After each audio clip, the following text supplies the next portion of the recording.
Kumar ji, first to you, are the protesters on the ground going to be convinced by these guarantees? ये जो आश्वासन है, I mean, is it going to work? First of all मैं आपके channel के माध्यम से सभी यूथ से ये अपील करना चाहता हूँ कि हमको किसी भी तरीके का वायलेंट मीन्स जो है अपना प्रोटेस्ट करने के लिए इस्तेमाल नहीं करना चाहिए। Absolutely. और जो नुकसान हो रहा है, चाहे सरकारी संपत्ति का हो या निजी संपत्ति का, प्राइवेट प्रॉपर्टी हो या पब्लिक प्रॉपर्टी, अल्टीमेटली वो देश की प्रॉपर्टी है, उसको भी बचाना हमारी जिम्मेवारी है। और ये बचाने का काम ये ज़रूरी नहीं है कि हम आर्मी में जाके करें, एज ए सिटीजन भी हमको इसको प्रोटेक्ट करना चाहिए। दूसरा जो सबसे इम्पॉर्टेंट बात है, आपके माध्यम से और मैं देश के तमाम लोगों से कहना चाहता हूँ कि ये जो आग लगी है, ये जो अग्निपथ स्कीम है, ये अग्निपथ स्कीम दरअसल एक स्कैम है। और इस स्कैम के चलते ही, इस अग्निपथ के चलते ही इस देश के युवाओं को अग्नि में झोंका जा रहा है। मैं इसी बात क्यों कह रहा हूँ और पूरी जिम्मेवारी से कह रहा हूँ, ये बात मैं इसलिए कह रहा हूँ कि आप पिछले 3 दिन में देखिए कि क्या डेवलपमेंट है। क्या सरकार को ये पता नहीं था कि इस तरह से अगर हम कोई योजना लाएंगे, कोई पॉलिसी लाएंगे तो उसका असेसमेंट नहीं था उनके पास, यूथ के बीच में उसका क्या रिएक्शन होगा। जो काम आप आज कर रहे हैं आनन फानन में, डैमेज कंट्रोल कर रहे हैं, ये सारा प्रिपरेशन पहले क्यों नहीं किया गया। आपको पता होना चाहिए कि 2 साल में कोई रिक्रूटमेंट नहीं हुआ है आर्मी में, 2 साल कोई रिक्रूटमेंट नहीं हुआ है। क्या एक्सक्यूज है कि हम कोरोना के चलते रिक्रूटमेंट नहीं कर पाए।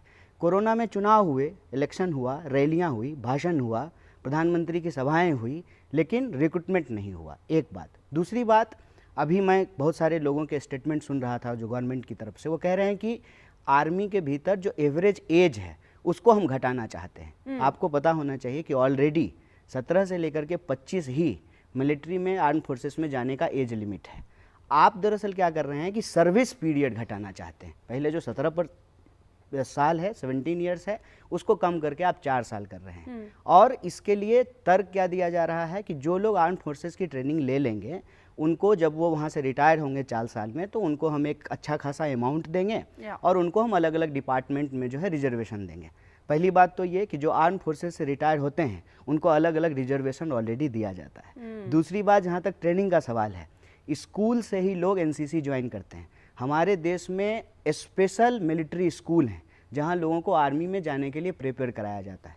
तो ये सारी बातें जो बताई जा रही है अब, वो एक डैमेज कंट्रोल है। रियलिटी ये है कि ये इस देश के अंदर आर्म फोर्सेस की संख्या को कम करना चाहते हैं। अगर ऐसा नहीं है तो ये सवाल पूछा जाना चाहिए कि हर साल 50,000 रिक्रूटमेंट होता था, पहले ये 75,000 से लेकर के 80,000 तक होता था। इसको बीजेपी सरकार ने घटा करके 50,000 किया है। उसमें भी 2 साल में कोई रिक्रूटमेंट नहीं हुआ है। तो पहले आप अनाउंसमेंट कीजिए कि हम 1 लाख रिक्रूटमेंट करेंगे, उसके अलावे जो है हम लोगों को ट्रेनिंग देंगे।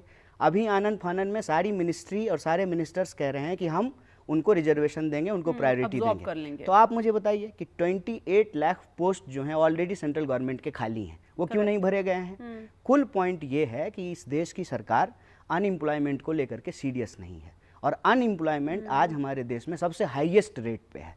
रही बात बिहार में प्रोटेस्ट होने का, अब जेडीयू के ऊपर बीजेपी आरोप लगा रही है, बीजेपी के बारे में जेडीयू बोल रही है। रियलिटी क्या है? रियलिटी ये है कि बिहार में अनएम्प्लॉयमेंट रेट जो है वो नेशनल एम्प्लॉयमेंट रेट से दुगुना है, डबल है। इसके बाद आप देखेंगे कि स्टूडेंट के सामने, यूथ के सामने कोई अल्टरनेटिव नहीं बचा है। मैं एक आखिरी बात बोल करके अपनी बात खत्म करूंगा। आप मुझे बताइए, 250 रुपये किलो जब नींबू बिक रहा था तो लोगों ने वायलेंस किया क्या? जब लोगों को ऑक्सीजन के सिलेंडर नहीं मिल रहे थे, लोगों ने वायलेंस किया क्या? उसी बिहार के लोग 1000 किलोमीटर दिल्ली से, गुड़गांव से, मुंबई से पैदल चल करके बिहार गए, ट्रेन की पटरियों पे चल करके गए। कभी ट्रेन की पटरी को उखाड़ा क्या? उसमें आग लगाई क्या? इतनी घटनाएं हो गई हैं। महंगाई सबसे ज़्यादा है, डॉलर के मुकाबले रुपए नीचे चला गया है। कभी आपने इस देश की जनता को वायलेंस करते हुए देखा है क्या? किसी पेट्रोल पंप पे आपको कोई वायलेंस मिला है कि क्यों पेट्रोल 100 रुपये लीटर मिल रहा है? ये जो नौजवान हैं, दरअसल उनसे उनका ड्रीम छीना गया है। और एक रेवोल्यूशनरी पोएट है, उन्होंने लिखा है कि सबसे खतरनाक होता है हमारे सपनों का मर जाना। यह सरकार इस देश के नौजवानों का सपना छीन रही है।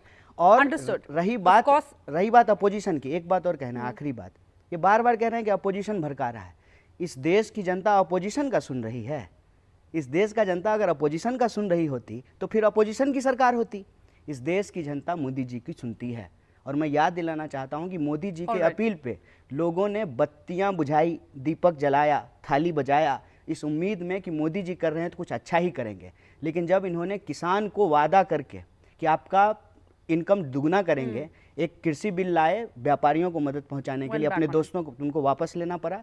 इसीलिए नौजवानों के अंदर भी ये मैसेज गया है कि इनके फैसलों पे हम भरोसा नहीं कर सकते हैं, और जब ये फैसला आया है तो उसके खिलाफ वो सड़कों पे उतर रहे हैं। Many points raised here.